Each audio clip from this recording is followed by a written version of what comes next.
या पावसाळ्यामध्ये कॉमनली होणारे आजार 2-3 प्रकारचे असतात. त्यातला एक आपण आता बघू, तो म्हणजे डायरिया. काय असतं की ज्या वेळेला पाऊस हा सुरू होतो त्यावेळेला सगळे दूषित द्रव्ये जी पृथ्वीवर असतात, जमिनीवर असतात, ती व्हायला लागतात आणि नदी नाले त्यांनी भरून जातात. आपण आता नदी नाल्यांचं पाणी डायरेक्ट जरी पित नसलो, आपण नळात येणारं किंवा साठवलेलं पाणी जरी वापरत असलो डॅम्स मध्ये, तरी सुद्धा त्या सगळ्यांचा प्रभाव होतोच आणि त्यावेळेला वेगवेगळ्या प्रकारची इन्फेक्शन्स येतात आणि त्यातून ते पाणी पिण्यामुळे डायरिया होण्याची शक्यता खूप असते.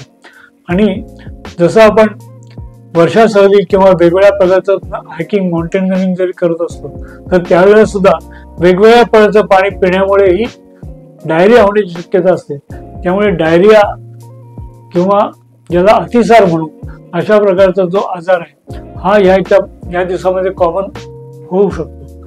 हा व्हायरल असू शकतो, बॅक्टेरिया असू शकतो किंवा केवळ अजीर्णामुळे निर्माण झालेला हाही असू शकतो. आणि त्यामुळे खरं तर हा विषय जो आहे तो डॉक्टरच्या सल्ल्याने व्हायला पाहिजे. पण आपण घरच्या घरी एक गोष्ट नक्की करू शकतो की पाव चमचा सुंठ, पाव चमचा साखर आणि पाव चमचा तूप एकत्र करून तुम्ही एक गोळी तयार करायची, हे प्रत्येकी पाव चमचा, आणि अशा 2 ते 3 गोळ्या दिवसातनं खाल्ल्या तर तुम्हाला त्या डायरियापासून कंट्रोल येऊ शकतो. पण हा जर डायरिया जर अधिक जास्त इन्फेक्टिव्ह असेल तर तो या औषधाने थांबणार नाही. तिथे तुम्हाला वैद्याची किंवा डॉक्टरची मदत घ्यायला लागेल आणि तिथे कदाचित अँटीबायोटिक घ्यायला लागेल. आणि अशासाठी तुम्हाला बेस्ट आहे की जे पाणी खात्रीने स्वच्छ आणि शुद्ध आहे अशा झऱ्याचं, अशा नाल्याचं पाणी तुम्ही पिऊ शकता. आणि तसं झालं तर प्रिव्हेन्शन होऊ शकतं आणि योग्य प्रकारे त्याचा उपचारही होऊ शकतो. दुसरा आपण ह्याच्यामध्ये आजार पाहू शकतो तो म्हणजे आहे सर्दी खोकला. हाही व्हायरल आणि बॅक्टेरियल 2 प्रकाराने होऊ शकतो. आणि ज्या वेळेला शरीराचं व्याधी प्रतिबंधक शक्ती जी असते ती ज्यावेळेला तोकडी पडते त्यावेळेलाच या सगळ्या आजारांचा प्रादुर्भाव होतो.